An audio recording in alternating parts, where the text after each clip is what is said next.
देखो, third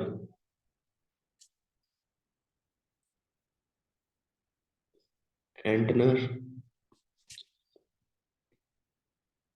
Duo.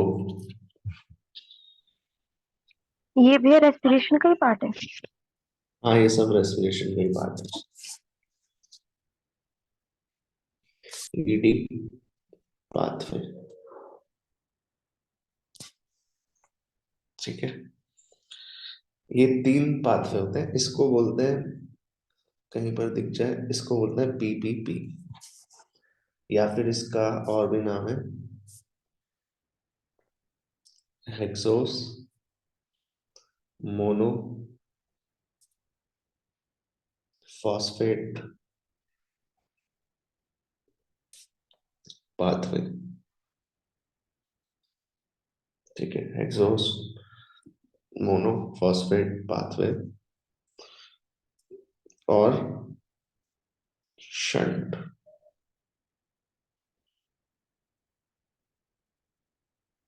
ठीक है, तो इसका इन शॉर्ट क्या हो सकता है, HMP। और भी एक नाम होता है कई कई जगह पर, कई कई क्वेश्चन में दिखेगा। इसको बोलते हैं 6 फोस्फो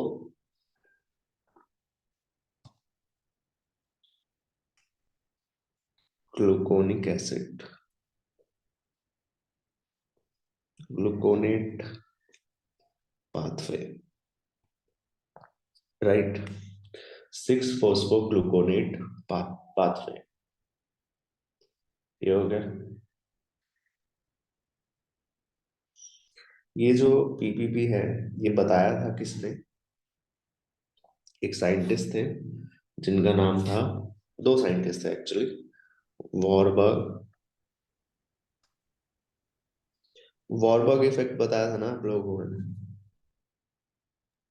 भाई एक मिनट रुकना, मैं रीजॉइन कर रही हूँ, आपकी आवाज सही से नहीं आ रही। ठीक।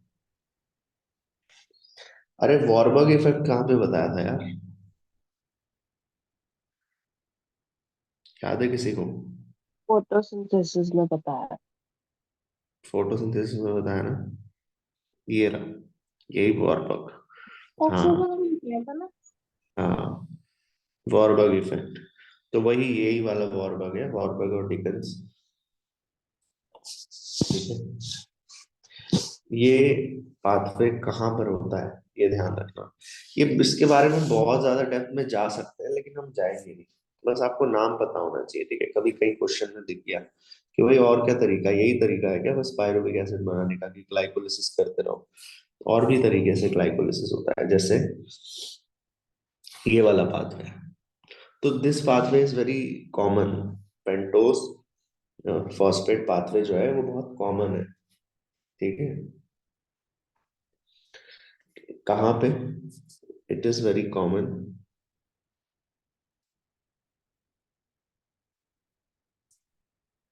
इन plants, also occurs in liver, adipose tissue, adipose tissue जो फैट स्टोर करते हैं, testis,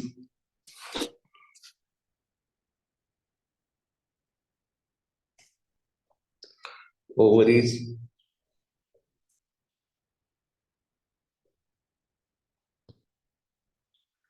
adrenal cortex,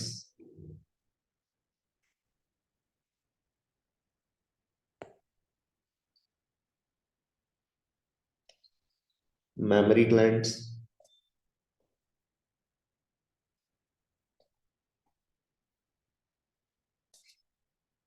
cornea,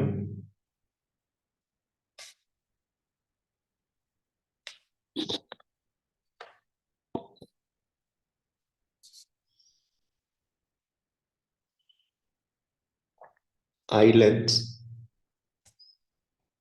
etcetera. तो काफी इंपॉर्टेंट एग्जांपल है ये।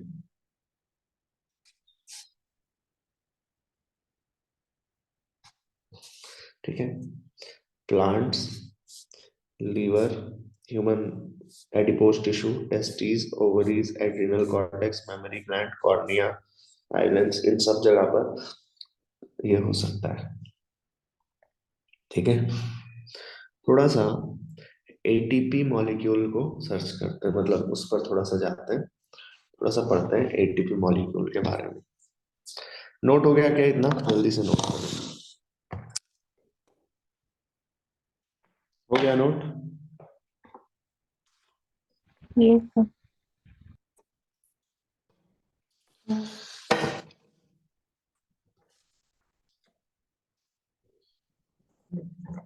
कविता, अब ऑडियो सही आ रही है?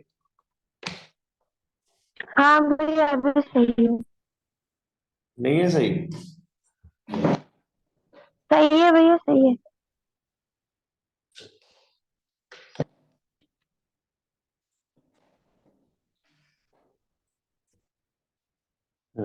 थोड़ा सा एटीपी मॉलिक्यूल को पढ़ते हैं।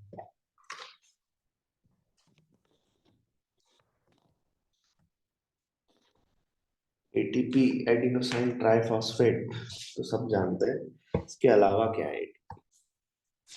देखो,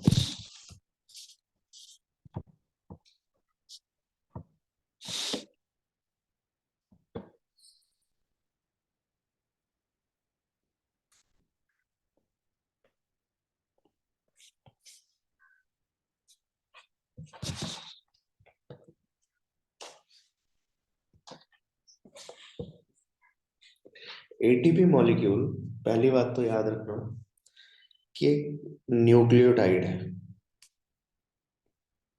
एटीपी मॉलिक्यूल एक न्यूक्लियोटाइड है, जिसके,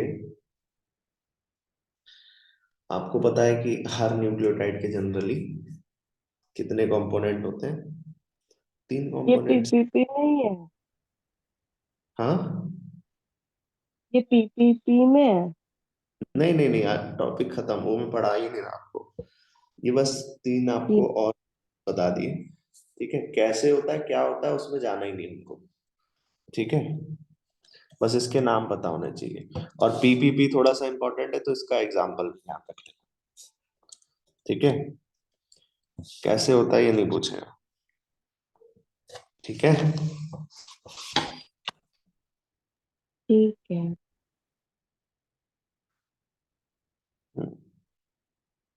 क्यों होता है ये अभी भी समझ आ गया आपको?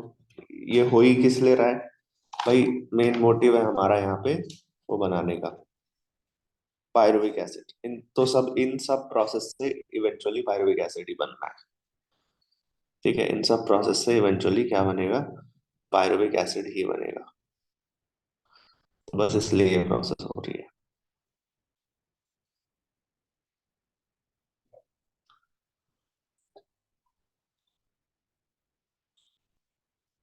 आगे देखते हैं। तो आपको पता है क्योंकि ये न्यूक्लियोटाइड है तो 3 कंपोनेंट्स होंगे। किसी भी न्यूक्लियोटाइड के 3 कंपोनेंट्स क्या होते हैं? बोलो यार, ये तो बता दो, क्या कर रहे हो तुम लोग? पेंटोस शुगर नाइट्रोजन बेस और फॉस्फेट ग्रुप। Phosphate group. तो ये याद रखना, यहाँ पर जो शुगर होता है, इट इज नॉट पेंटोस, मतलब वैसे पेंटोस शुगर तो ठीक है, it is actually, pentose sugar में भी 2 तरह का शुगर होता है ना? क्या होता है 2 तरह का शुगर? राइबोज वाला। हाँ, क्या 2 तरह के? राइबोस शुगर होता है यहाँ पे, एक डीऑक्सी राइबोस भी होता है ना। तो यहाँ पे डीऑक्सी राइबोस नहीं है क्योंकि डीएनए नहीं है। तो ये ribose sugar act as backbone, ये उसने भी बोला था, आपके वाटसन और क्रिक ने बोला था, है ना? तो ध्यान रखेंगे।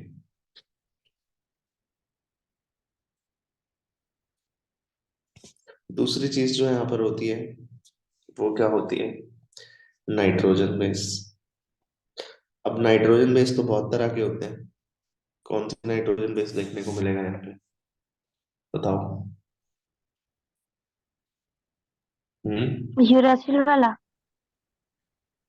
बहुत बढ़िया। और बताओ।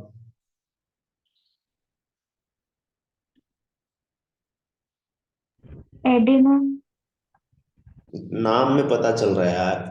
तो कॉमन सेंस लगाओ थोड़ा। एडिनोसिन क्या बोलते हो तुम? एडिनोसिन ट्राइफॉस्फेट बोलते हो ना? यूरासिल ट्राइफॉस्फेट थोड़ी बोलते हो। हाँ बेटा, बोल बोल। तो भैया हम्म। राइबोस है ना, इसलिए मैंने। एडिनाइन।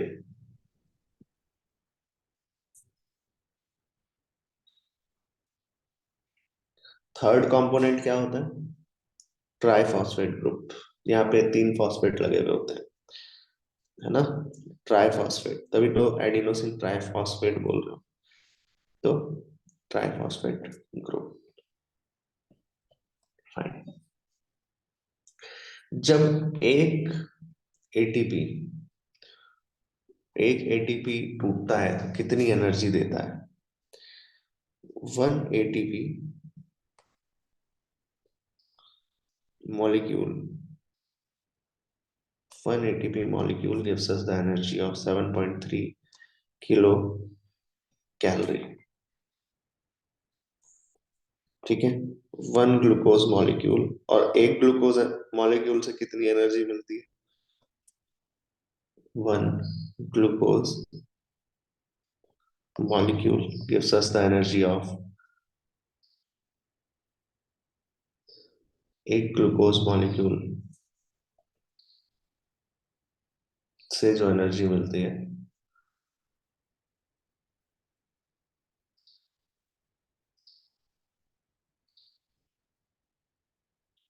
फाइनली सब कुछ हो जाने के बाद, क्योंकि एक ग्लूकोज मॉलिक्यूल से अगर मैं देखूं तो 38 एटीपी का अनुमान लगा रहा हूं मैं। इसको मल्टीप्लाई कर सकते हैं ना? कितना बन रहा है ये? 38 7। करना कैलकुलेशन को इसका, कितना बनेगा? बताओ जल्दी से, कैलकुलेट करके बताओ कोई इसको। 38 7 30, 30 7 21।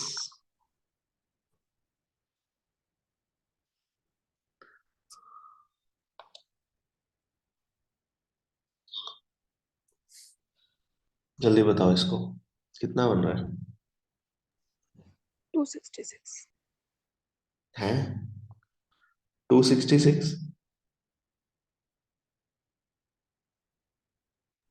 सर पक्का? 277.4। 27 पॉइंट 277.4। 277.4।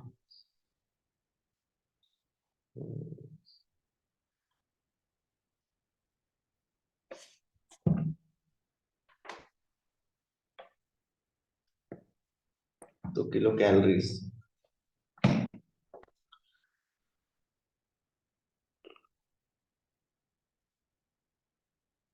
किलो कैलोरीज में उतना ही आएगा।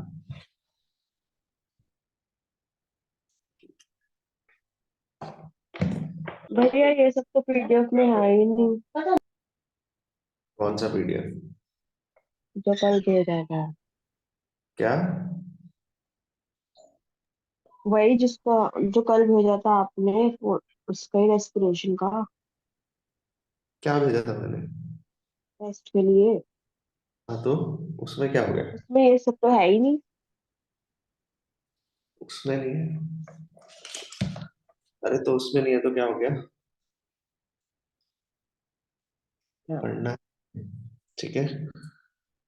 कितना बन रहा है? 38 ATP, 38 ATP obtain from 1 glucose molecule, that is, कितना आया था? टू टू सेवेंटी फोर 4 या 7?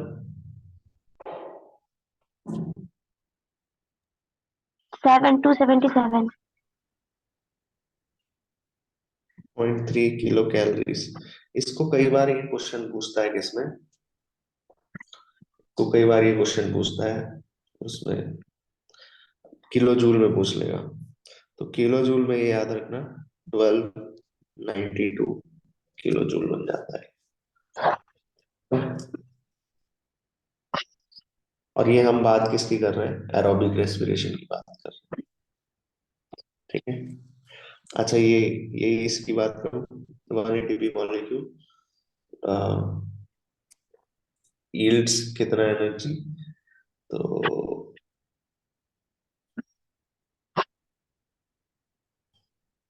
34 किलो जूल ऑफ एनर्जी।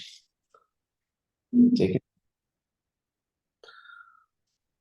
अब ऐसे ही हमको पता होना चाहिए कि एटीपी जब टूटता है, आपको पता है एटीपी जब टूटता है तो दो चीजों में टूट जाता है,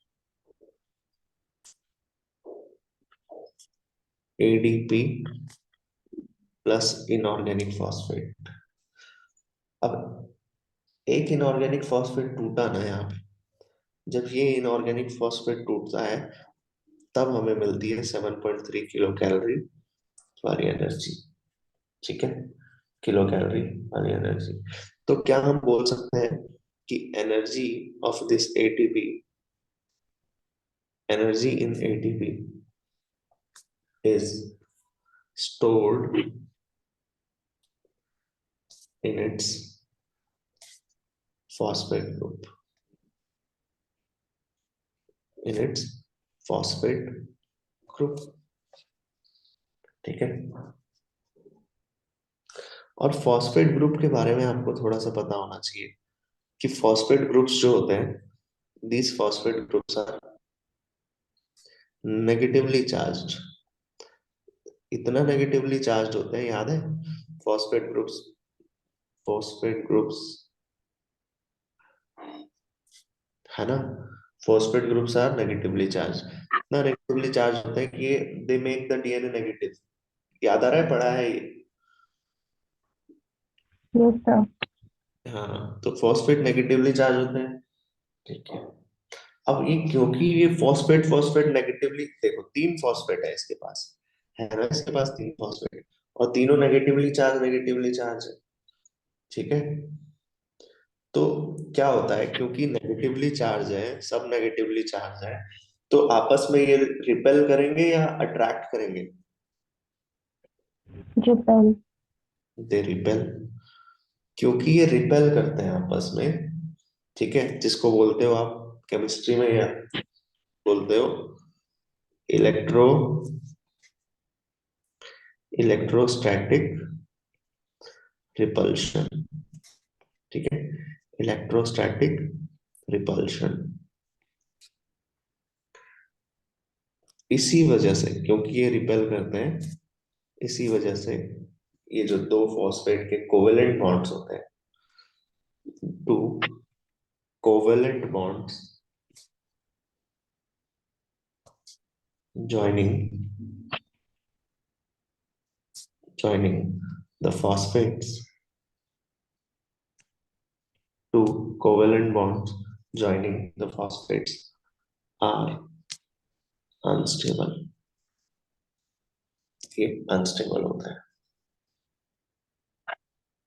ठीक है। और क्योंकि अनस्टेबल होता है, और अनस्टेबल होना क्यों जरूरी है, कोई सोचो, जरा बताओ, एटीपी मॉलिक्यूल का अनस्टेबल होना जरूरी क्यों है? हाँ, अरे अनस्टेबल होगा तभी तो इजीली टूट जाएगा। ये देखो, आप क्या चाहते हो कि ये स्टेबल रहे, एटीपी ए, तीनों तीनों फॉस्फेट जुड़े रहें। अगर जुड़े रहेंगे तो मैंने पहले ही बोल दिया, फॉस्फेट के निकलने से ही एनर्जी मिलती है। फॉस्फेट ही नहीं निकलेगा तो एनर्जी कहाँ से मिलेगी? समझ आया कि नहीं आया? Yes sir. ठीक है, तो अनस्टेबल है। ओके, आगे देखते हैं। तो इसीलिए, क्योंकि ये अनस्टेबल है, दे हैव अनस्टेबल बॉन्ड्स। ठीक है, इजीली ब्रोकन। ये था एटीपी के बारे में थोड़ा सा। ठीक है, इजीली ब्रोकन से थोड़ा सा पढ़ना है हमको।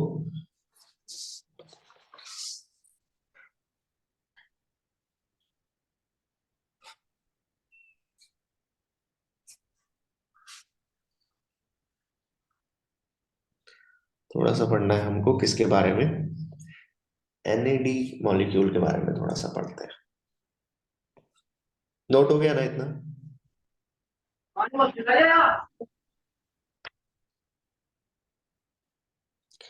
NAD मॉलिक्यूल के बारे में सुनो। कहता है कि it is the most important coenzyme. ठीक है, ये यही आपका, आपको पता है, आपसे सवाल पूछे अगर कि फाइनली हाइड्रोजन एक्सेप्टर कौन है, अगर आपसे पूछे ऑक्सीजन एक्सेप्टर, इलेक्ट्रॉन एक्सेप्टर कौन है, तो इलेक्ट्रॉन एक्सेप्टर बताओ कौन है, final electron acceptor oxygen. Oxygen. Oxygen. लेकिन हाइड्रोजन एक्सेप्टर अगर पूछ ले कभी, तो आप क्या बोलोगे, NAD, क्योंकि NADH ही बनता है ना। और NADH जो है molecule, it is composed of, full form तो पता है ना, निकोटीनामाइड डाइन्यूक्लियोटाइड। तो कंपोनेंट क्या है इसमें, कि ये बना होता है दो न्यूक्लियोटाइड मॉलिक्यूल से, composed of two nucleotide, composed of two nucleotides. ठीक है, जैसे, और वो दो न्यूक्लियोटाइड्स का नाम क्या है ना, वो दो न्यूक्लियोटाइड्स का नाम क्या है, तो एक न्यूक्लियोटाइड है AMP। ठीक है, और दूसरा है NMP। AMP का नाम आपको पता ही है, क्या होता है, एडिनाइन मोनोफॉस्फेट। ठीक है, निकोटीन अमाइड मोनोफॉस्फेट। ठीक है, ये ध्यान रखना।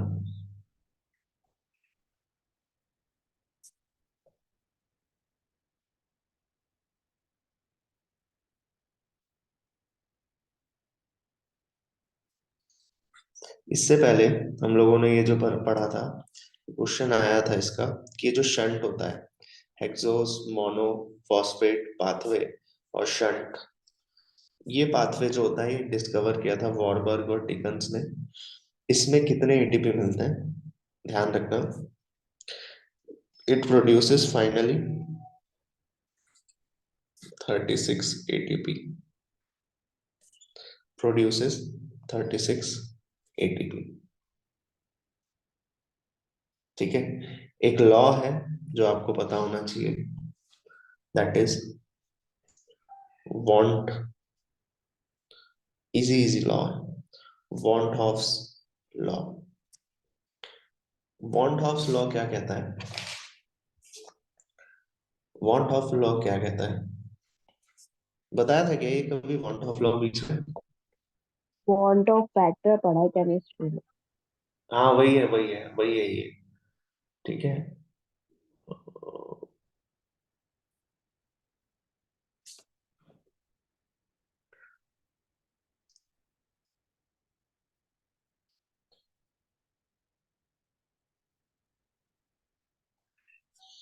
वॉन्ट ऑफ फैक्टर जो था ना, वो वही साइंटिस्ट है। वॉन्ट ऑफ लॉ क्या कहता है कि in most plants temperature range for respiration, जो टेम्परेचर फैक्टर है रेस्पिरेशन के लिए, टेम्परेचर रेंज फॉर रेस्पिरेशन, एक सेकंड,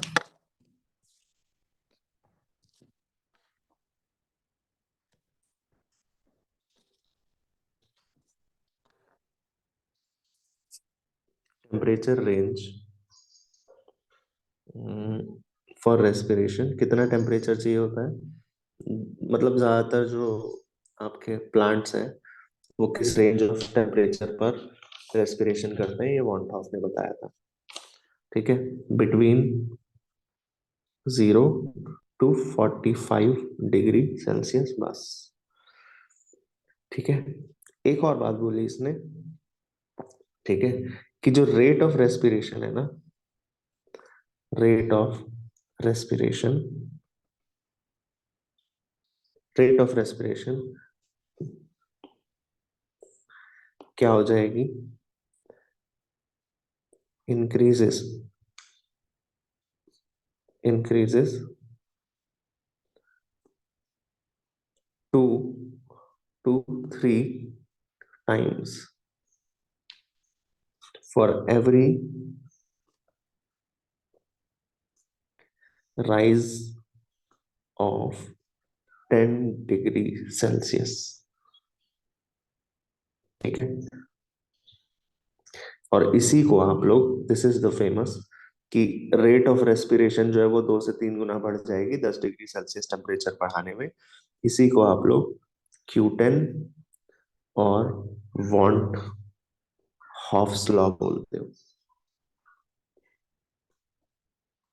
ठीक है, वॉन्ट हॉफ्स लॉ बोलते हो। जल्दी बताओ, फर्मेंटेशन किसने डिस्कवर किया था?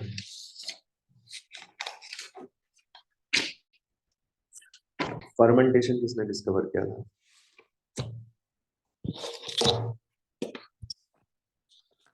बताओ। क्लोइस्टर ऐसा कुछ नाम था। Lewis pasture. फर्मेंटेशन बताया हुआ है यार, फर्मेंट देख के से कुछ नाम था। नहीं, कुछ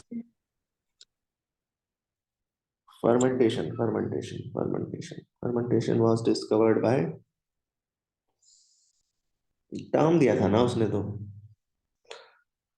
ये रहा, बताया हुआ है स्पेसिफिक यार, पढ़ते था। लिखा तो हुआ है, और कैसे लिखेंगे? Discovered by Gay Lussac. And ये जो टर्म दिया था एनारोबिक रेस्पिरेशन या फर्मेंटेशन का, ये बताया था किसने? कोस्ट शेव। ठीक है, ये आ गया, ध्यान रखा करो, इंपॉर्टेंट है। आगे बात करते हैं।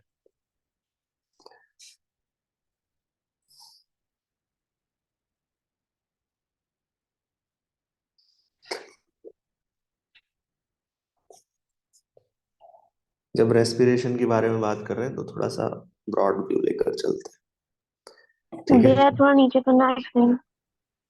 हम्म, देख लो, लिख लो, नोट कर लो।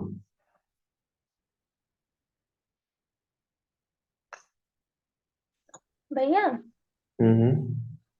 ब्लैकमैन ने भी कोई डिस्कवरी या कुछ करा था क्या रेस्पिरेशन में? किसने?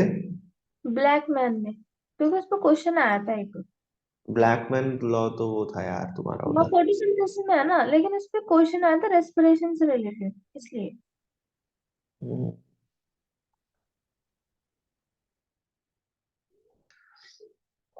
देखो, और कुछ कुछ पॉइंट्स। टोटल यील्ड आपको पता है कितनी होती है एक ग्लूकोज की?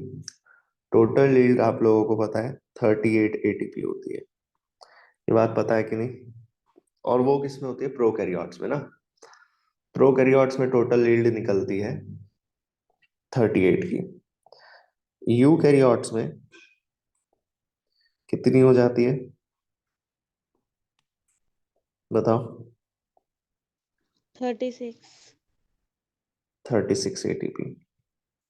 क्यों 36 ATP? क्योंकि 2 ATP, बताओ। ट्रांसपोर्टेशन में खर्च हो जाते हैं। फर्स्ट इन ट्रांसपोर्ट, ट्रांसपोर्ट है ना, ट्रांसपोर्टेशन में खर्च हो जाते हैं 2 ATP। ओके, अब बताओ नेट ATP कितना होता है एनारोब्स में? क्या आया हुआ था टू क्वेश्चन, बताओ। 2 ATP। अच्छा बताओ, नेट ATP कितना होता है इन RBCs? क्या आया था क्वेश्चन? ज्यादा मुश्किल नहीं है, लेकिन भैया करना। हार्ट सेल का भी आया है। किसमें? हार्ट सेल का आरबीसी का था। हाँ, आते हैं, बताओ जरा। बेस में 38 ही होगा। बेटा आरबीसी देन सब है। भैया आपको लग रहा है ना 36 होगा, क्योंकि ये मैं क्वेश्चन था ना हर्ट सेल का, हमें भी लगा 36 होना चाहिए, बट वो प्रोकैरियोटिक के हिसाब से निकाला तो सही आया था। किसके हिसाब से निकाला था? प्रोकैरियोटिक के हिसाब से 38 करके, मतलब मल्टीप्लाई करके पूछा था। हाँ, तो प्रोकैरियोटिक के हिसाब से निकाला था उसमें, थर्ड सेल में। कि 38 आ रहा था। हाँ 38 करके आया था। हम्म, तो इसमें जो एटीपी होता है वो होता है 2 ATP। ठीक है, ध्यान रखना। ठीक है, आरबीसीज में जो एटीपी बनता है आपका, नेट एटीपी, वो सिर्फ 2 ATP का है, ध्यान रखना। क्यों? क्योंकि आरबीसी वो जगह है जहां पर, आपको पता होना चाहिए, एनारोबिक रेस्पिरेशन चलती है। ये पता है कि नहीं पता है? भैया हार्ट सेल में तो 228 लिख रखा है, क्या 228 लिखा है? ATP molecules in aerobic respiration. ऐसे थोड़ी होगा। 228 हाँ, एटीपी। उसका आंसर 228 लिखा हुआ है। क्वेश्चन पर उसमें वो पता नहीं 6 ग्लूकोज करके वैसे करके कुछ पूछा था, फिर वैसे निकालना था मल्टीप्लाई वगैरह करके। हाँ 6 का। फिर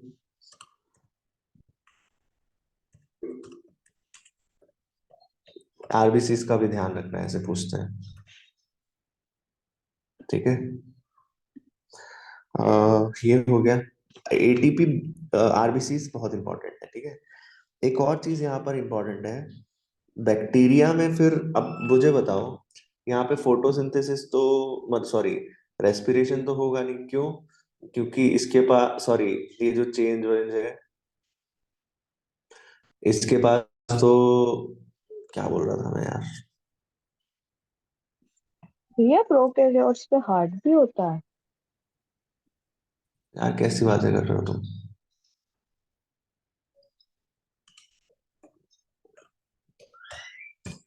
थोड़ा सोचो यार जो बोल रहे हो तुम।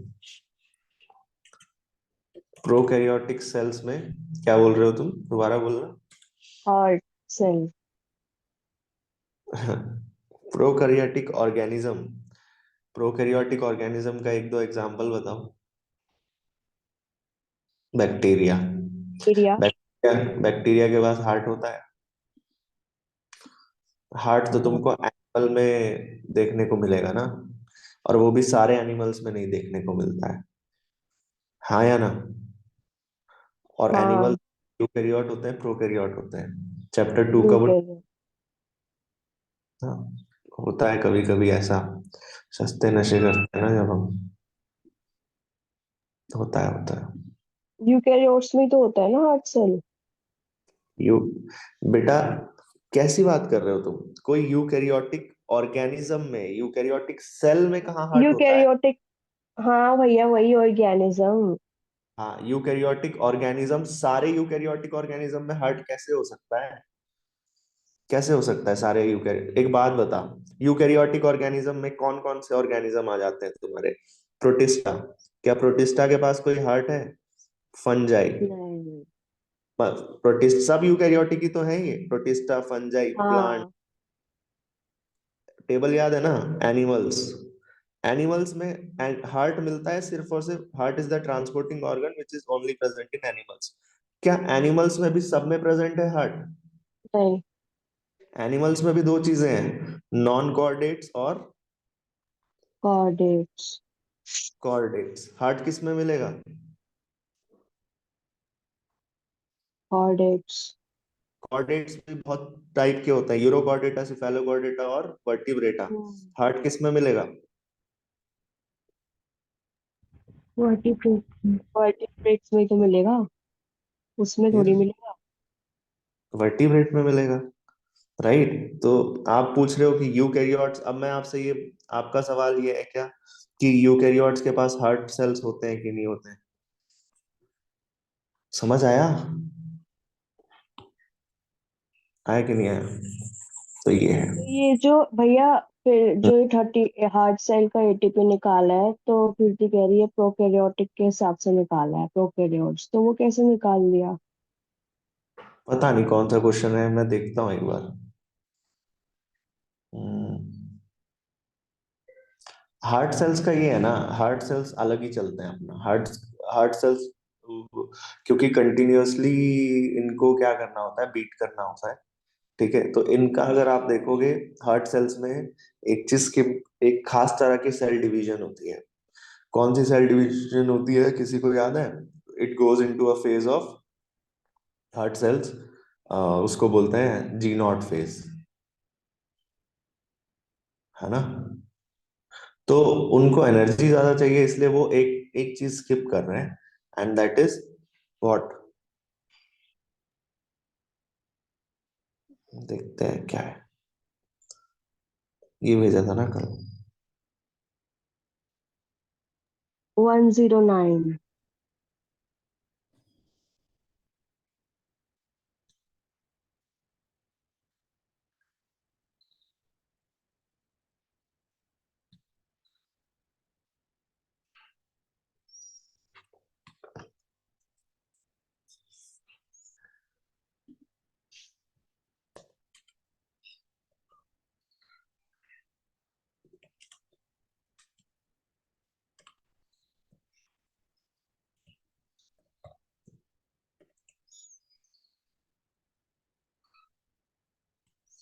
एरोबिक रेस्पिरेशन में तुमको अगर मैं मान के चलूं, कितना एटीपी मिल रहा है? 36 एटीपी मिल रहा है। 36 एटीपी से अगर मल्टीप्लाई करो, किससे? 6 से, तो 36 कितना आ गया? भैया इधर 38 को मल्टीप्लाई किया गया है 6 से। वो तो ठीक है, लेकिन मुझे नहीं वो पता। किस आएंगे? लेट से, एक सेकंड एक सेकंड एक सेकंड, 16 आएंगे। क्या आएगा? 216। 36 हाँ, को। मैं ना, मुझे अभी नहीं पता कि, मुझे, लेट से मुझे नहीं पता कि तुम लोगों ने बताया है मुझे कि क्या होता है, 38 एटीपी से मल्टीप्लाई किया है, और उस तरह से हम इस क्वेश्चन को अटेम्प्ट करने की कोशिश करते हैं। तो मैं तो क्या करूंगा, मैं तो सीधा सीधा जाऊंगा भाई, 6 मॉलिक्यूल ऑफ ग्लूकोज है। मुझे पता है हार्ट सेल जो होता है यूकैरियोट होता है। हार्ट सेल तो यूकैरियोट होता है। तो हार्ट सेल अगर यूकैरियोट होता है, तो हार्ट सेल यूकैरियोट होता है, 36 को मल्टीप्लाई करूंगा मैं किससे? ठीक है, जैसे फॉर एग्जाम्पल, जी। सीधा सीधा मैं क्या करूंगा, सबसे पहले 36 को 6 से मल्टीप्लाई करूंगा, और 36 को 6 से मल्टीप्लाई करूंगा तो 6 6 36, और ये आ जाएगा 18। क्या आ गया ये? 121। 21। 216। लेकिन ये भी तो देखो ना तुम, अगर 36 से मल्टीप्लाई कर रहा हूं मैं और मेरा आंसर नहीं आ रहा है, तो आ रहा है क्या मेरा आंसर? मुझे नहीं पता यार कि 36 आता है कि 38 आता नहीं। है, लेट से मुझे नहीं पता। तो 36 के बाद ले दे कि मेरा ऑप्शन बचता क्या है, उसके बाद तो मेरा दिमाग 38 पे ही जाएगा। 38। तो बस इसमें क्वेश्चन में कुछ मुश्किल था ही नहीं। अगर नहीं भी पता तो थोड़ा कॉमन सेंस लगाना है। ठीक है, ये क्या बन, ऐसे ही किया थी मैंने खुद। पहले 36 से करा, नहीं आ रहा तो 38 से। बस यही करना है और क्या। नहीं भैया, वो तो समझ गई थी मैं, लेकिन इसमें प्रोकैरियोट्स में कैसे कर लिया? हाँ, वो सवाल है ना, वो एक्चुअल में तुम्हारा अच्छा सवाल है। ठीक है, इसका क्या जवाब हो सकता है? इसका जवाब एक जवाब तो ये हो सकता है इसका, जो मैंने तुमको बताया, कि क्योंकि ये जी नॉट फेज में रहता है, कंटिन्यूअसली कंटिन्यूअसली इसे क्या करना होता है, एनर्जी एनर्जी देना होता है। तो ये इसी वजह से, क्योंकि इसे एनर्जी की रिक्वायरमेंट ज्यादा है, इस वजह से इसका नेट गेन ऑफ एटीपी ज्यादा है। ठीक है, नेट गेन ऑफ एटीपी ज्यादा है, जो कि complete oxidation of 38 ATP, 38 ATP molecules का है।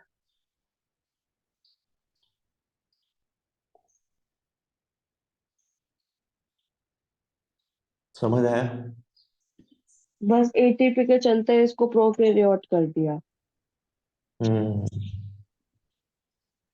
प्रोकैरियोट नहीं है, प्रोकैरियोट नहीं है आप, अरे प्रोकैरियोट थोड़ी है ये। इसका नेट यील्ड बढ़ाया है इसने, प्रोकैरियोटिक नहीं किया है इसने। उसकी तरह मिमिक करके कर लिया ना। उसकी तरह हो रहा है ये, लेकिन ठीक है, ये ध्यान रखना। और भैया जो 102 वाला क्वेश्चन है ये क्या है? हम्म ये तो रेस्पिरेशन पढ़ी ही नहीं। भैया ये फ्लोटिंग रेस्पिरेशन और ये प्रोटोप्लाज्मिक, इस पे इतने क्वेश्चन आए थे बहुत, वही मैं पता ही लिखवाने, नहीं। अभी लिखवाने जा रहा हूँ। ये दो चीजें लिखवानी है, ये लिख लो। जब फ्लोटिंग रेस्पिरेशन होता है ना, ये लिख लो एक चीज, जब फ्लोटिंग रेस्पिर ये लिख लो, फ्लोटिंग रेस्पिरेशन जब होता है तो उसमें क्वेश्चन क्या आएगा मैं बताता हूँ। फ्लोटिंग रेस्पिरेशन में क्वेश्चन आता है कि उसका सबस्ट्रेट क्या है। तो आप बोल देना फ्लोटिंग रेस्पिरेशन का सबस्ट्रेट फैट हो सकता है या तो कार्बोहाइड्रेट हो सकता है। ये पूछ रहा था क्या? हाँ भैया यू कोई 10 क्वेश्चन आ गए होंगे इस पे। हाँ लिख लो फिर। फ्लोटिंग रेस्पिरेशन में fats and carbohydrate used as substrate. ठीक है। अच्छा, ऐसे प्रोटोप्लाज्मिक रेस्पिरेशन का भी ध्यान रखना। तो जो प्रोटोप्लाज्मिक रेस्पिरेशन है, प्रोटोप्लाज्मिक रेस्पिरेशन है, उसमें प्रोटीन यूज्ड एज सबस्ट्रेट। बस 2 लाइन में याद रखना। ठीक है, यूज्ड एज सबस्ट्रेट। आपसे पूछे अगर most preferred one, most preferred substrate क्या होता है, तो वो सब दुनिया जानती है। सबसे ज्यादा किसका रेस्पिरेशन होता है? ग्लूकोज ना, तो कार्बोहाइड्रेट। बस।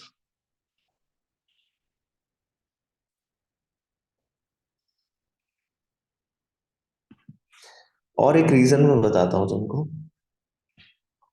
कि जो कार्डियक सेल्स हैं, अच्छा हम ऐड कर लेते हैं अपने नोट्स में कि जो कार्डियक सेल्स हैं, कार्डियक मसल्स हैं,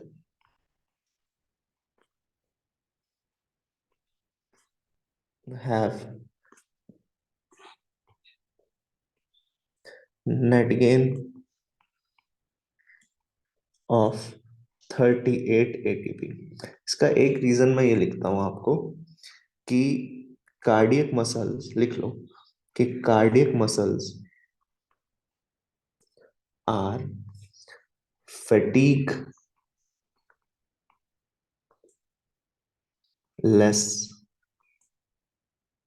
एज दे, वो थकती नहीं है कभी।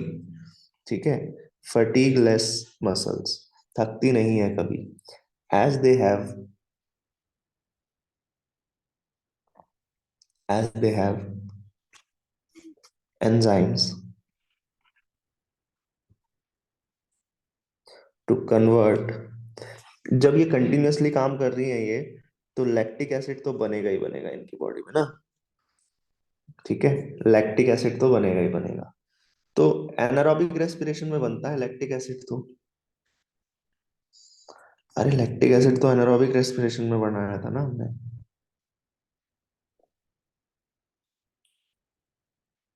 2 एटीपी मिल गया है ना, लैक्टिक एसिड बना दिया। लेकिन इसके पास एक ऐसा एंजाइम होता है कार्डियक मसल खास तौर पे, to enzyme to convert lactic acid to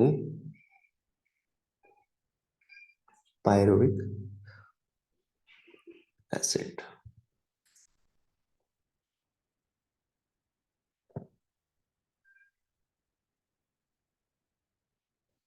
ठीक है, और कुछ कुछ ऐसे घुमाने वाले क्वेश्चन होते हैं, मैं बताता हूँ। जैसे आपसे ये फ्लोटिंग वाला हो गया तुम्हारा, फ्लोटिंग प्रोटोप्लाज्मिक मोस्ट प्रेफर्ड हो गया ये। जैसे आपसे पूछे क्वेश्चन कि रेशियो बताइए, कि रेशियो ऑफ एटीपी क्या है, ratio of ATP released in aerobic respiration, ratio of ATP released in aerobic respiration, बताना ये क्वेश्चन है, टू एनारोबिक रेस्पिरेशन। बताओ। कुछ अलग से एक्स्ट्रा टॉपिक नहीं है ये सब पढ़ाया हुआ टॉपिक है, बस कंसेप्चुअल हो जाता है ये क्वेश्चन थोड़ा सा। बताओ। क्या रेशियो है एटीपी का to the aerobic respiration and anaerobic respiration? लगा लो यार दिमाग थोड़ा, ऐसे कैसे जीरो चले? बाय टू थोड़ा सा सोच के बताओ, ऐसे नहीं। 0/2 और बताओ, और बताओ, और कोई? या 36/38। और थोड़ा सोचो। बाकी भाई स्वेच्छा, कीर्ति, और सोचो यार, गुनगुन, सानिका, क्या होना चाहिए यार? ये बहुत आसान क्वेश्चन है, इसमें तुम गड़बड़ करोगे ऐसे क्वेश्चन में तो कैसे चलेगा बताओ? 36/2। राइट, 36/2 ना बेटा। How much ATP released in aerobic respiration? 36. How much ATP released in aerobic anaerobic? 2. 0/2 क्यों बोल रहे थे तुम? क्योंकि उसमें मतलब होते नहीं है ना, जितने भी एटीपी रिलीज हो गए थे तो इसलिए। है, कहाँ से कुछ कॉन्सेप्ट नहीं, लगा दिया? थर्टी दिमाग सिक्स लगाया था सर। तो इसको मैंने बोला 36/2 जो है, क्या मैं इसको 18:1 बता सकता हूँ? हाँ, ऐसा क्वेश्चन भी आता है। एक क्वेश्चन और ऐसा सिमिलर तरह का पूछता हूँ मैं, ठीक है? ध्यान से बताना, ठीक है गुनगुन? देख के बताना, हाँ देख भैया। के बताना, दिमाग लगाना, देख के नहीं बताना, ठीक है? Ratio of carbon dioxide released in aerobic respiration and anaerobic respiration. Anaerobic respiration, बताओ।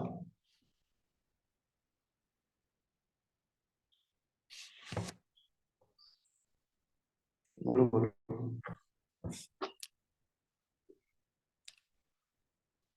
एरोबिक रेस्पिरेशन में जितना कार्बन डाइऑक्साइड रिलीज होता है इस टू, अब यहाँ पे देखो कितना अच्छा सवाल है ये, कि इसने ले दे के, मतलब कैसे कोई एक ही लाइन में ऐसा पूछ सक, तुम्हारे सारे कॉन्सेप्ट हिला देगा ये।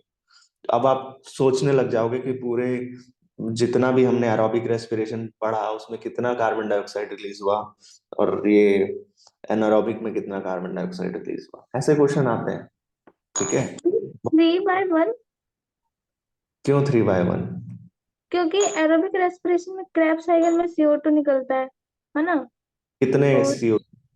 2 उसमें निकलते हैं क्रैब में, और ऑक्सीडेटिव में 1, तो 3 हो गए। और अनारोबिक में अल्कोहल फर्मेंटेशन में निकलता है 1, तो 3/1। है ना, बढ़िया क्वेश्चन है ना? 3:1, बात खत्म, ठीक है? और भी कुछ बताता हूँ तुमको, ठीक है? ठीक है, एक, अच्छा ये सवाल पूछेगा, जैसे आपसे क्वेश्चन पूछ लेगा, सारे ये क्वेश्चंस हैं, ठीक है? मैं इस हिसाब से नहीं करा रहा आपको अब कि आपके कल वाले टेस्ट में आए थे या नहीं आए थे, मैं अब इस हिसाब से करा रहा हूँ कि अब अगर क्वेश्चंस आएंगे तो ये वाला पेज बहुत इंपॉर्टेंट हो जाएगा आप लोगों के लिए, जो लास्ट में मैं करा रहा हूँ, ठीक है? लेकिन ये पेज भी तब समझ आएगा जब आपको पूरा चैप्टर क्लियर होगा। तो मैं क्या बता रहा था?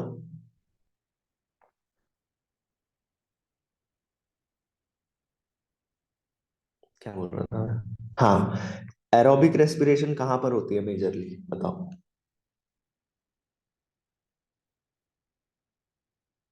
अरे मतलब किसी भी यूकैरियोटिक सेल में कहाँ पर देखने को मिला था, which part of eukaryotic cell में आपने एरोबिक रेस्पिरेशन देखने को मिला? ग्लाइकोलिसिस जैसे कहाँ पर होती है? Cytoplasm, cytoplasm. और बाकी ज्यादा सारी प्रोसेस? माइटोकॉन्ड्रिया में, ये जो कुछ भी बाकी, मैट्रिक्स में या लेकिन इनर मेम्ब्रेन में, कुछ सब। लेकिन लेकिन एक बात बताओ, प्रोकैरियोट्स जो होते हैं या जो बैक्टीरिया होते हैं, एक ही बात है, वहां तो कोई माइटोकॉन्ड्रिया ही नहीं है, तो वहां सारी प्रोसेस कहाँ पर होगी? प्लाज्मा। Cyto cytoplasm. ये क्वेश्चन था, लेकिन आपको थोड़ा सा दिमाग लगाना है, क्योंकि आप लोग सेल चैप्टर पढ़ के आए हो, तो ध्यान रखना कि सेल के पास स्ट्रक्चर होता है, सिर्फ साइटोप्लाज्म में नहीं होता रहेगा। साइटोप्लाज्म में ग्लाइकोलिसिस तो होगा। क्या ये पढ़ा है कि नहीं पढ़ा है? अब बताओ, इंटरलिंकेज है कि नहीं है चैप्टर्स का? पढ़िए ये लाइन, मीजोजोम। पढ़ा है। हाँ, बैक्टीरिया में, प्रोकैरियोट्स में रेस्पिरेशन कहाँ होता है?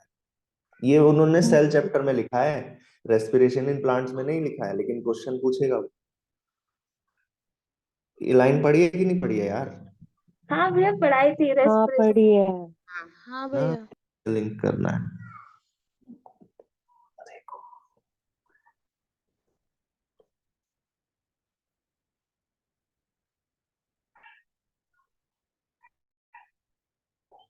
ये रहा ना, हम अंडरलाइन कर रहे थे, याद करवाया था मैंने।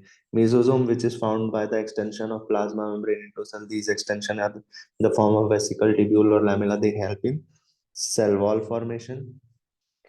डीएनए याद किया था ना हमने, DNA replication, distribution of two daughter cells, help in respiration. बस इसको यहाँ पे रट के चले नहीं जाना है, 4 चैप्टर में जब रिपीट होगा ये, तब वहां से लिंक भी करना है ना? ठीक है, तो अब बताओ साइटोप्लाज्म में होगा क्या? मरकरी इज मीसोसोम में होगा। मेसोसोम, मेसोसोम में होगा, ठीक है।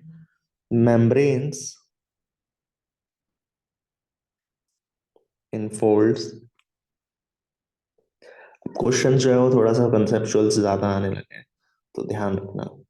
ऐसे इस तरह के इंटरलिंक वाले चैप्टर, इंटरलिंक वाले क्वेश्चंस थोड़ा सा, इसके लिए आपको थोड़ा ध्यान से पढ़ना पड़ेगा, है ना? कि जो चीज भी पढ़ते हो उसको वहीं पे उसी चैप्टर के लिए सीमित मत रखो। ब्रॉड व्यू आपका होना चाहिए, है ना? ईगल व्यू बोलते हैं जिसको, कि आसमान से सब देखती जा रही है। Which is the site, which is the site of ATP synthesis, ठीक है।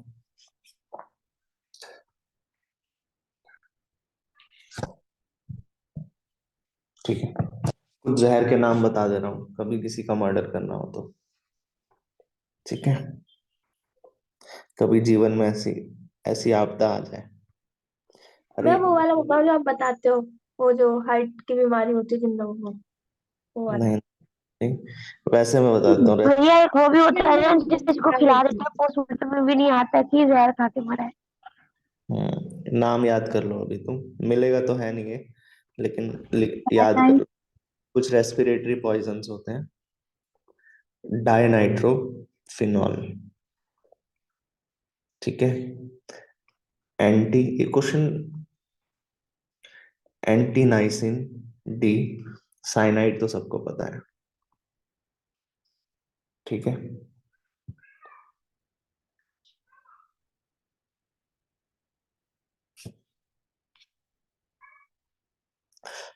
कई सारे एक्सपेरिमेंट जब हम करते हैं, तो हम एक्सपेरिमेंट्स में एनारोबिक रेस्पिरेशन करते हैं, है ना?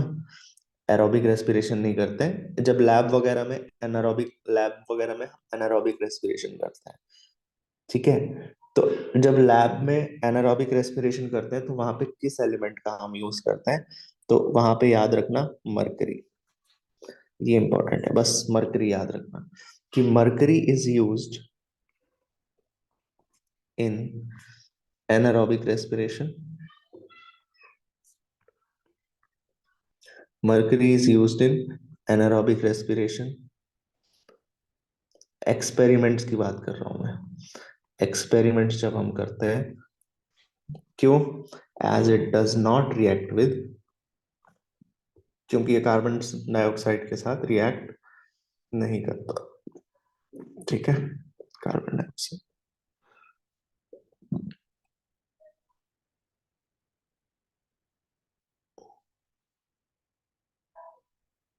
ठीक है। लैक्टिक एसिड फॉर्मेशन कब होता है बताओ? अभी बताया, बताओ बताओ, लैक्टिक एसिड फॉर्मेशन कब होता है?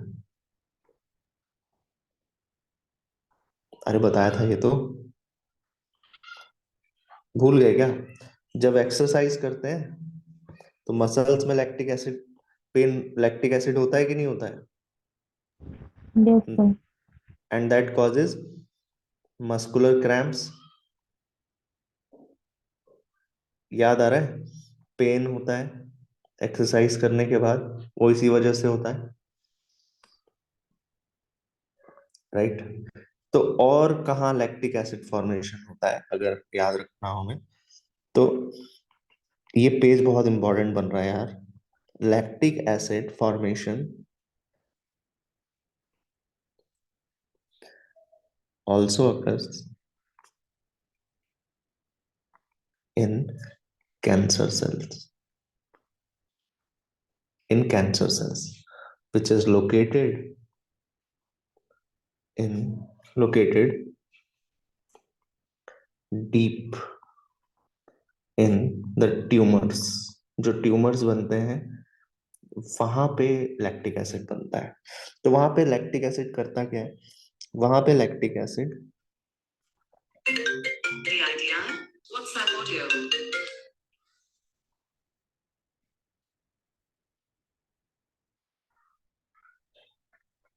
lactic acid forms a hollow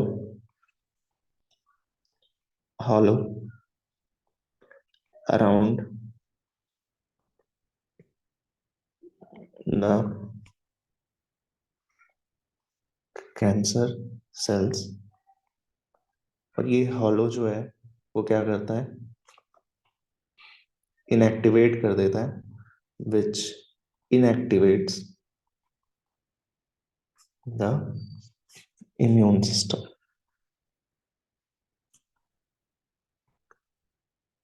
immune system, ठीक है। अब तुमको पता है वो जो दूसरा वाला अल्कोहल फर्मेंटेशन, ठीक है, जो रम विस्की ये सब जो बनाई जाती है, वो सब कई सारी चीजों को फर्मेंट करके ही बनाई जाती है ना। अच्छा, अब आपसे अगर क्वेश्चन पूछे कि कौन सा प्रोसेस फास्टर है, दो चैप्टर आपने पढ़े, फोटोसिंथेसिस पढ़ा आपने, आपने पढ़ा फोटोसिंथेसिस, आपने पढ़ा रेस्पिरेशन। अगर मैं ऐसे छोटा सा बेसिक सा क्वेश्चन पूछूं कि कौन सी प्रोसेस फास्ट है, क्या बोलोगे?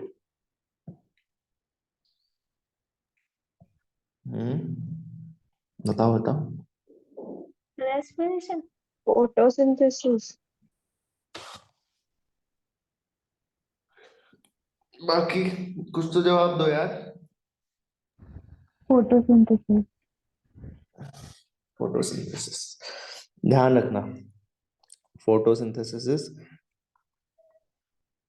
10 times faster than respiration, ठीक है, 10 गुना फास्ट है फोटोसिंथेसिस।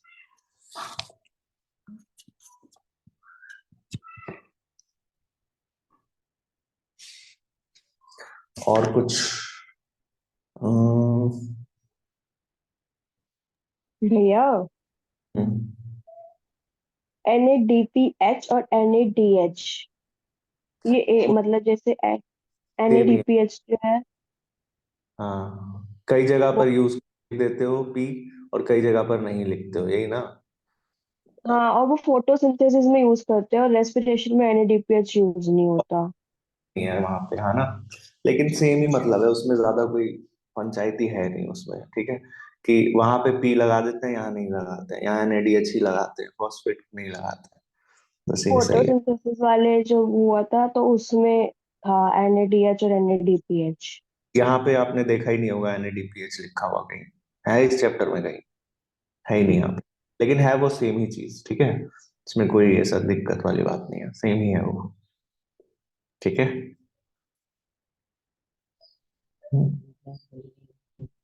भैया ये वर्ड ऑफ लॉ में आपने ये यहाँ पे क्या लिखा है वो बताना। फॉर वहां पे एवरी राइज ऑफ सेल्सियस के आगे क्या कहा, क्या? बॉन्ड ऑफ लॉ में आपने ये लिखा है ना, for every rise of 10 degree Celsius. For every rise of 10 degree Celsius, क्यूटेन, अरे इसका नाम है ये, इसी लॉ को क्यूटेन भी बोलते हैं, क्यूटेन और वॉन्ट ऑफ लॉ भी बोलते हैं, ठीक है।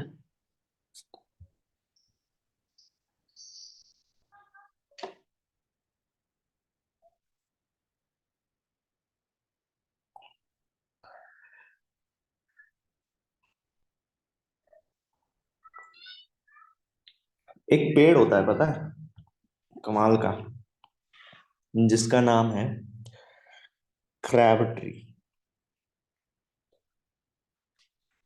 Crab tree. क्रैब ट्री की क्या खास बात है कि वो रेट ऑफ रेस्पिरेशन चेंज कर देता है depending upon the condition. Only tree in the world, crab tree, change in rate of respiration या टाइप ऑफ रेस्पिरेशन भी बोल सकते हो, change in rate of respiration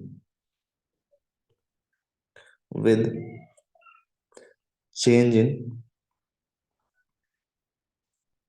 conditions, with change in conditions from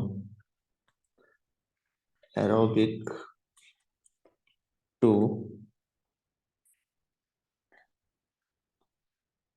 anaerobic, from aerobic to anaerobic conditions, from aerobic to anaerobic conditions। है ना कमाल ये।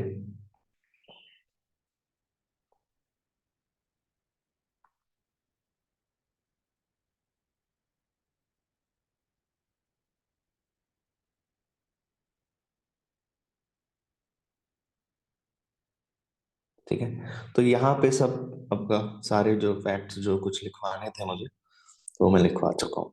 ठीक है, अब आई थिंक काफी क्वेश्चन हो जाएंगे आप लोगों के, फिर भी इसका कोई अंत नहीं है यार, देखो।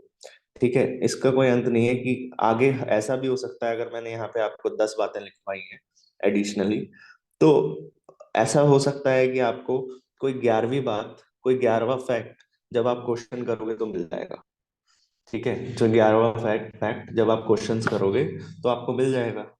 लेकिन इसका मतलब ये नहीं है कि अब उस क्वेश्चन के पीछे भागते रहें।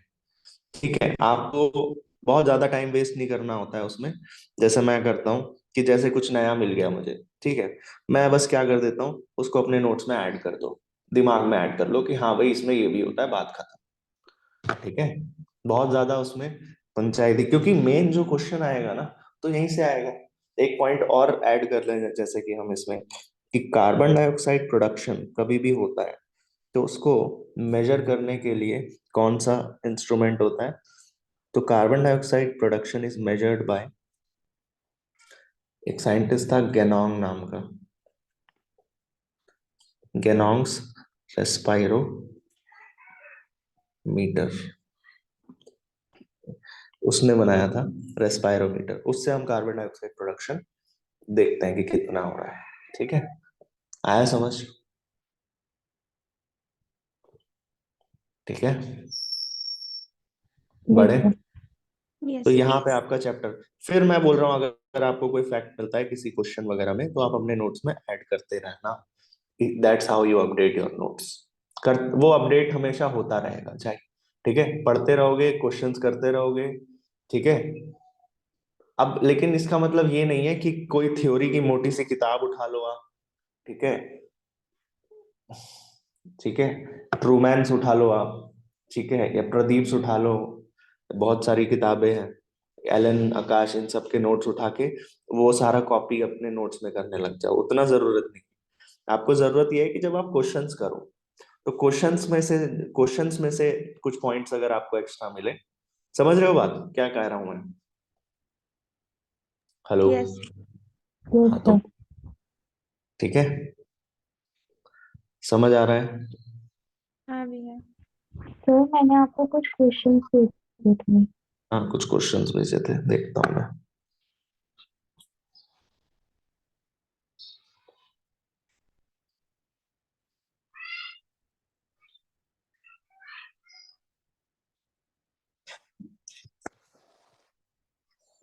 विच, यही वाला ना, third, which of the following mammalian cells are not capable of metabolising. ये तो आंसर मिल गया तुमको, अभी दिया है मैंने, यस सर। आरबीसी।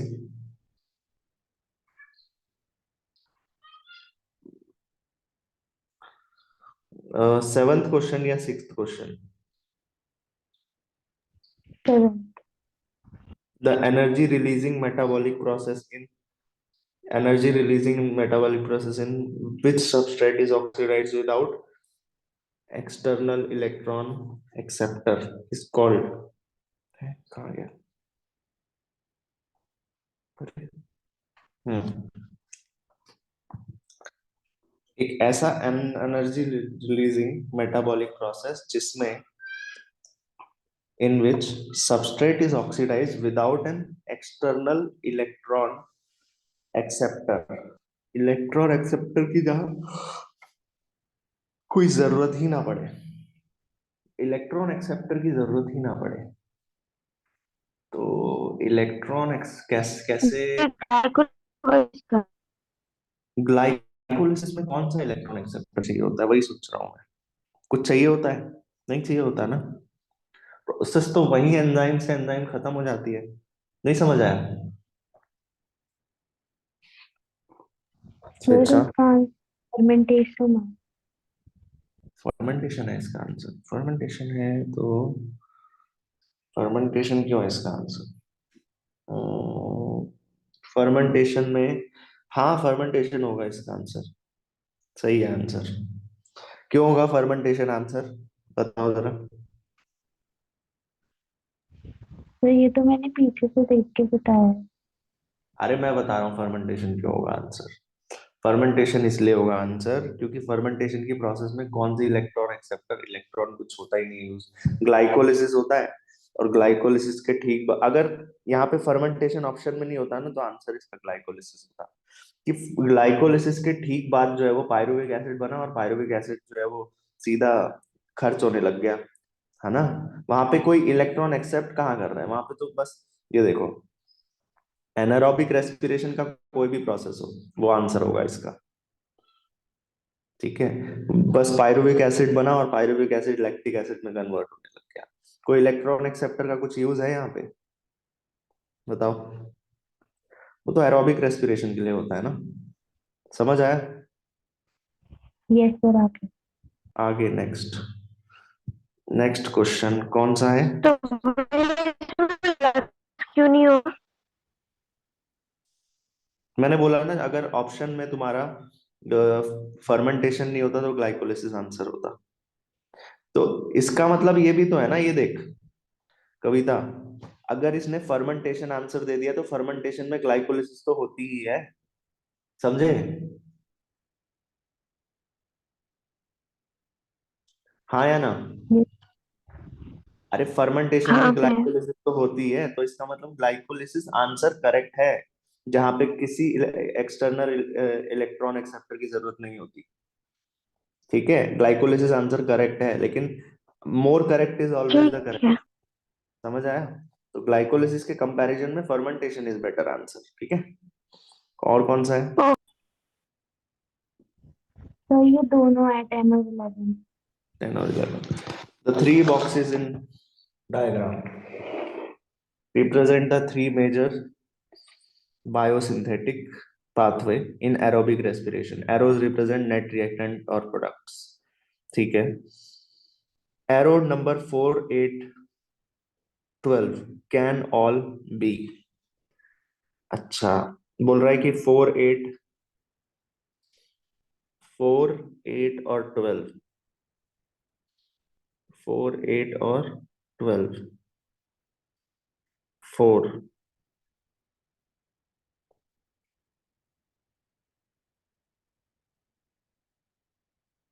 ये तो ग्लाइकोलिसिस है पाथवे ए। ग्लाइकोलिसिस में तुमको क्या मिल गया? एनएडीएच मिल गया।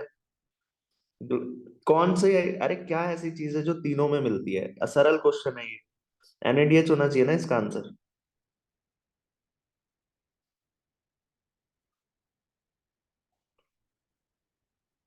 कहाँ फिर गई? 80 आंसर। एटीपी आंसर है? अरे भाई साहब ये क्या हो रहा है? एक बात बताओ, ग्लाइकोलिसिस जब हुआ तो ग्लाइकोलिसिस में वो एटीपी मिल लास्ट गया। में एटीपी तो बनता है, ग्लाइकोलिसिस में पायरुवेट काइनेज एंजाइम भी लगता है, एटीपी सिंथेसिस। एटीपी मिल गया आपको, ठीक है। फिर लेकिन पाथवे, पांचवी बी और सी में नहीं समझ आ रहा। पाथवे बी में जो निकल रहा है वो भी एटीपी बोल रहा है ये। वहां एटीपी मिलता है, राइट। याद करो याद करो याद करो। कौन सा साइकिल है ये? Pathway B. पाथवे बी में जब पाथवे बी आपका क्या है, एटीपी,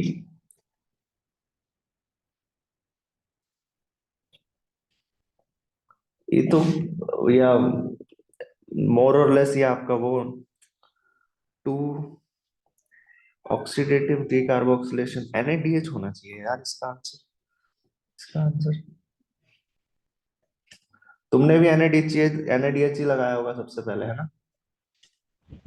सर मेरे को तो ये समझ नहीं आ रहा था कि ये पाथवे ए बी और सी क्या है। अगर ए ग्लाइकोलाइसिस है तो ये बी और सी क्या है। और वो ये जो बी एरो बी आपका क्रैब साइकिल है मोस्ट प्रोबेबली, और जो सी है वो है ETC है। Okay sir. ठीक है, तो अब सवाल जो हमारा लग रहा है वो ये है, इसका आंसर बेटा NADH ही है आपके भैया हाँ, वो आपके जैसे उसमें उसमें आपका एटीपी बन रहा था दोबारा ग्लाइकोलाइसिस में। दोबारा ऐसा हो ही नहीं सकता इसका आंसर वो हो, NADH ना हो। इसका आंसर NADH ही होगा, हो ही नहीं सकता, ATP नहीं हो सकता इसका आंसर। ठीक है, गलत है बेटा, एलन उसमें गलत है आंसर। ठीक है, हाँ सर, कई बार आंसर गलत भी होता है। मैं गूगल करके एक बार चेक कर लूंगी। हाँ गूगल करके एक बार चेक करके मुझे बताना, इसका आंसर NADH ही होगा। ठीक है, ओके सर। ठीक है, और बताओ। ये 11th वाला इसके नीचे वाला। Which one of the following, इसका तो डी होगा भैया। ये होगा, देखते हैं। In which of one of the following process carbon dioxide is not released, कौन सी ऐसी प्रोसेस है जिसमें कार्बन डाइऑक्साइड रिलीज नहीं होती? एरोबिक रेस्पिरेशन जब प्लांट करेगा, एरोबिक रेस्पिरेशन प्लांट करेगा कार्बन डाइऑक्साइड रिलीज होगी। एरोबिक रेस्पिरेशन एनिमल करेगा कार्बन डाइऑक्साइड रिलीज होगी। ठीक है, अल्कोहल फर्मेंटेशन में कार्बन डाइऑक्साइड रिलीज होती है क्या?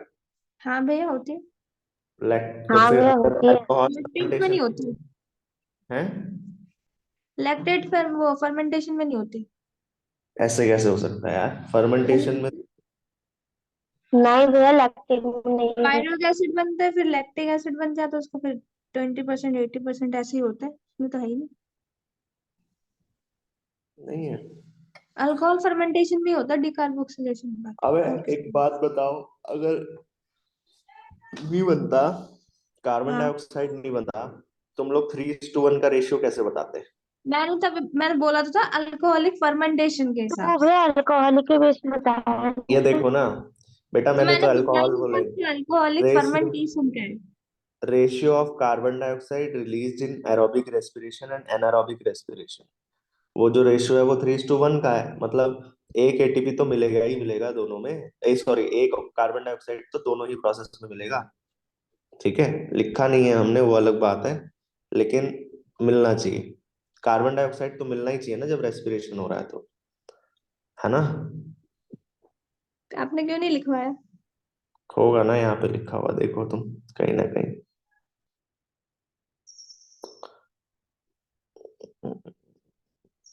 लैक्टिक एसिड में भी तो लिखवाया है भैया आपने, कार्बन डाइऑक्साइड रिलीज होता है।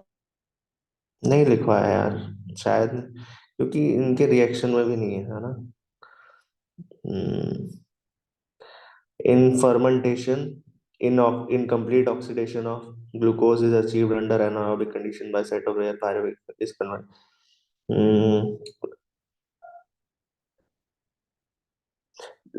इसका आंसर लैक्टिक एसिड होगा ना फिर, लैक्टिक एसिड है इसका answer.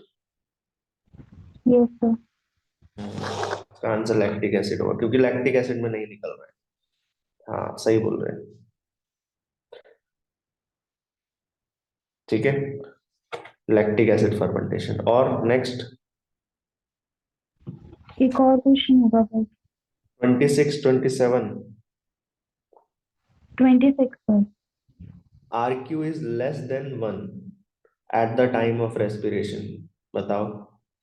Starch, starch is carbohydrate, sugarcane is भैया हाँ बोल बोल बोल। लैक्टिक एसिड वाला बताना दोबारा मेरी नेट बंद हो गया था। लैक्टिक एसिड में कार्बन डाइऑक्साइड रिलीज नहीं हो रहा है, ठीक है, रिलीज नहीं हो रहा भैया है। पर आपने लिखवाया है नहीं लिखवाया होगा यार, उसकी एनसीईआरटी के रिएक्शन में भी नहीं है, देख लो। 20% और 80% में आपने वाले लिखवाया में था। लिखवाया है। लिखवाया है? देखते हैं।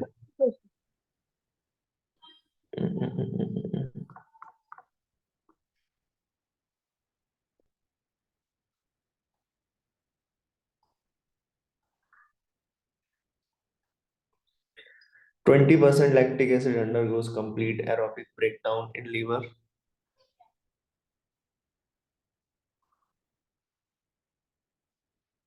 अरे बेटा क्या तुम लोग यार, क्या लिखा है ध्यान से पढ़ो। इतनी प्रोसेस है लैक्टिक एसिड फर्मेंटेशन, ये है लैक्टिक एसिड फर्मेंटेशन, ये है लैक्टिक एसिड फर्मेशन फर्मेंटेशन। बोल ये तो आगे कहानी है, उस लैक्टिक एसिड का दुनिया जहान में जो हो जाए वो लैक्टिक एसिड फर्मेंटेशन थोड़ी होगा। ये तो मैंने आगे ये बताया कि आगे उस लैक्टिक एसिड का क्या होता है, आगे उस लैक्टिक एसिड का क्या होता है, समझे कि नहीं। ओके। मैंने यहाँ पे ये बताया कि आगे इसके बाद लैक्टिक एसिड फर्मेंटेशन हो जाने के बाद ये लैक्टिक एसिड जो है वो कंप्लीट ब्रेक डाउन करेगा लीवर में, और फिर वो लीवर में जाके, ये रेस्पिरेशन फर्मेंटेशन का पार्ट है क्या? नहीं। ठीक है, इसीलिए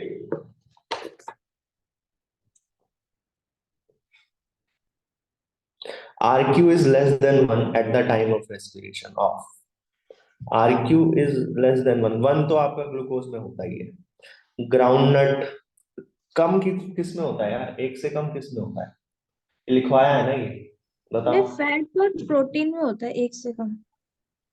फैट में और, प्रोटीन में। फैट और प्रोटीन दिख रहा है कोई इधर? शुगर केन में फैट, ग्राउंडनट, ग्राउंडनट में फैट होता है यार थोड़ा, है ना। स्टार्च तो कार्बोहाइड्रेट हो गया, शुगर केन में भी शुगर ही होगी। ग्राउंड नट होना चाहिए फिर इसका आंसर। ग्राउंडनट होगा इसका आंसर, है ना, समझे, उसमें होता है थोड़ा बहुत फैट, ठीक है, तो फैक्चुअल है ये। शुगर केन में क्या होगा? है, शुगर केन में तो कार्बोहाइड्रेट प्योर शुगर है यार, वो शुगर केन में क्या मिलता है तुमको, फ्रक्टोज मिलता है, प्योर कार्बोहाइड्रेट है वो, और कार्बोहाइड्रेट का क्या रहता है, वन रहता है। स्टार्च का भी वन रहेगा, ग्लूकोज का भी वन रहेगा, सब ये कार्बोहाइड्रेट्स है ना। और ये वाला क्या, ये देखो जरा, conversion of pyruvic acid into ethyl. Sari होगा। नहीं हो गया था, और बताओ, बस यही क्वेश्चन था। ये हो गया। देखो क्वेश्चंस किया करो, अच्छी बात है, भेजा करो, ठीक है, एलन के क्वेश्चंस करो, अच्छे क्वेश्चंस हैं। आंसर एक दो गलत हो सकते हैं इसमें भी, कोई ऐसी बड़ी बात नहीं है, लेकिन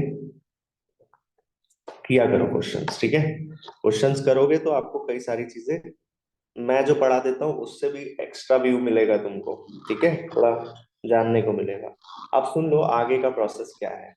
यहाँ पे हम लोग प्लांट फिजियोलॉजी रोक रहे हैं, ठीक है। कल हम लोग प्लांट फिजियोलॉजी कंटिन्यू नहीं करेंगे, कल से हम लोग ह्यूमन फिजियोलॉजी स्टार्ट कर रहे हैं, ठीक है। ओके।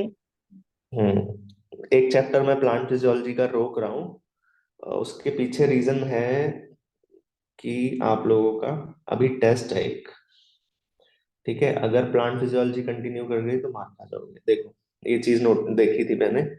अगला जो आपका टेस्ट है ना, कब है अगला टेस्ट, ये, अच्छा अभी है टेस्ट, 26 दिसंबर को है टेस्ट आपका एक, है ना। 26 दिसंबर को ये सेल बायोमोलिक्यूल और डाइजेशन एंड एब्जॉर्प्शन का टेस्ट है, और 10 दिसंबर को हो गया आपका ये सुबह डाइजेशन मेजर टेस्ट है, ठीक है। 17 दिसंबर को जो टेस्ट है आपका, 17 दिसंबर को टेस्ट है anatomy of flowering plant, cell cycle and cell division, ठीक है, ट्रांसपोर्ट इन प्लांट्स, और पूरी ह्यूमन फिजियोलॉजी दी हुई है उसके बाद इसने, है ना। देखो ये बड़े चैप्टर्स हैं, इनमें हमें टाइम लगेगा, हो सकता है इनमें इन यहाँ तक पहुंचते पहुंचते 17 दिसंबर, हम मैं चाहता नहीं कि 17 दिसंबर जाए, लेकिन फिर भी हो आ सकता है, क्योंकि मुझे तीन चैप्टर ये जो है ना, बहुत बड़े बड़े चैप्टर्स हैं। बॉडी फ्लूइड एंड सर्कुलेशन में टाइम लगता है, एक्सक्रीटरी प्रोडक्ट और एलिमिनेशन में ना चाहते हुए कि वो कॉन्सेप्ट जब आते हैं ना, तो उसमें टाइम लगेगा आपको। ठीक है, एक्सक्रीटरी प्रोडक्ट एंड एलिमिनेशन बहुत थोड़ा सा ट्रिकी चैप्टर हो जाता है। बॉडी फ्लूइड एंड सर्कुलेशन में बोलता हूँ बहुत इजी चैप्टर है, बहुत इजी। लेकिन इजी होने के साथ वैसा वाला चैप्टर है ये, मॉलिक्यूलर बेसिस ऑफ इनहेरिटेंस वाला चैप्टर, इजी चैप्टर है लेकिन थोड़ा सा लेंथी हो जाता है, इसलिए थोड़ा। ठीक है, तो और उसके बाद ये बोला कि breathing and exchange of gases. तो breathing and exchange of gases again छोटा चैप्टर है, लेकिन कई जगह पर ट्रिकी हो जाता है। तो इन चैप्टर्स को करने के लिए मैं मान के चलो, अगर breathing and exchange of gases में 5 क्लास, ठीक है, बॉडी फ्लूइड एंड सर्कुलेशन में 7 क्लास, ठीक है, और एक्सक्रीटरी प्रोडक्ट एक्सक्रीटरी सिस्टम में अगर मैं मान के चलूं 5 क्लास, तो कम से कम मुझे चाहिए होगा 10-17 क्लासेस, 17 क्लासेस चाहिए होंगे। क्या 17 क्लासेस के 17 क्लासेस मैक्सिमम, इससे ज्यादा टाइम नहीं लूंगा मैं। आज तारीख क्या है, 21 है ना। तो 17 क्लासेस ऑब्वियसली 17 दिसंबर को है, तो बड़े आराम से एक हफ्ते पहले, हाँ, आपका पेपर कम से कम, आपके पेपर से एक हफ्ते पहले तो हो ही जाना चाहिए ना ये सिलेबस। माइनर टेस्ट 4 वाला बोल रहा हूँ मैं, हाँ या ना, यस सर। ना। तो इसीलिए हम ये 3 चैप्टर्स पर पहले फोकस करेंगे। उसके बाद ये 3 चैप्टर हो जाने के बाद मैं आपको उसके नेक्स्ट टेस्ट में, देखो 31 दिसंबर को जो टेस्ट है उसमें आपका प्लांट ग्रोथ एंड डेवलपमेंट आ रहा है ना। प्लांट ग्रोथ एंड उसमें टाइम कम है, उसमें आपको 17 दिसंबर के बाद, हाँ, तो अपने plant physiology, sorry, plant physiology हो चुकी है ऑलमोस्ट हमारी, हमें थोड़ा सा ह्यूमन पे ध्यान देना पड़ेगा। ठीक है, ह्यूमन करना पड़ेगा क्योंकि 17 से फिर 31 है। 17 फिर एक ही संडे बीच में मिला ना, 17 से 31 एक ही संडे मिला बीच में। 2 वीक का टाइम है, 2 वीक में हमें कौन कौन से चैप्टर करने पड़ेंगे फिर? लोकोमोशन, न्यूरल, न्यूरल लंगदी चैप्टर है, केमिकल कोऑर्डिनेशन हो सकता है, कर सकते हैं। ठीक है, तो इस तरह से चलेगा। तो मोस्ट प्रोबेबली आप लोगों का जो ये 11th का सिलेबस जा रहा है, इनके साथ में अगर हम चलेंगे तो 11th जो आपकी कंप्लीट हो जाएगी, 31 दिसंबर को आप लोगों की 11th विद टेस्ट कंप्लीट हो जाएगी। ठीक है, उसके बाद 14 जनवरी का टेस्ट है। तो 14 January, 14 January is the last date. देखो 14 जनवरी को आपका टेस्ट है किसका? Reproduction in organism, sexual reproduction in flowering plants हो चुका है हमारा, जेनेटिक्स हो चुकी है हमारी, ह्यूमन रिप्रोडक्शन और रिप्रोडक्टिव हेल्थ ही तो रह गया है। अरे यही रह गया है, हाँ। बाकी कहाँ है यार ये? अब एवोल्यूशन भी रह गया। इवोल्यूशन रह गया है, राइट। ये 3 चैप्टर रह गए हैं ना, तो ये 3 चैप्टर बड़े आराम से हो जाएंगे। ठीक है, 14 जनवरी तक। तो हमारा सिलेबस कब खत्म हो रहा है? 14 जनवरी से पहले। 14 जनवरी से पहले हमारा सिलेबस खत्म हो जाएगा। उसके बाद आराम से रिवीजन रिवीजन देखते रहेंगे, ये टेस्ट वगैरह देते रहेंगे हम, पूरा फिजिक्स केमिस्ट्री पे फोकस करना। ठीक है, मैंने आप लोगों को क्या बोला था, फैब बोला था क्या? हाँ। फैब बोला था, फैब नहीं जाएगा हमारा सिलेबस, 14 जनवरी खत्म कर देंगे। ठीक है, और भैया जरा बताना, डाइजेशन फिर इस टेस्ट के लिए करना है क्या? डाइजेशन नहीं देंगे यार ये लोग, इस बार दिया था क्या इन्होंने? हाँ भैया, जो डिलीट चैप्टर थे उसमें से भी आया था।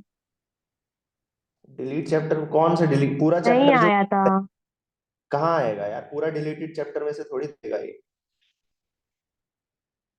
जैसे फॉर एग्जांपल अभी तुम्हारा इधर डिलीटेड पोर्शन से आया था क्या?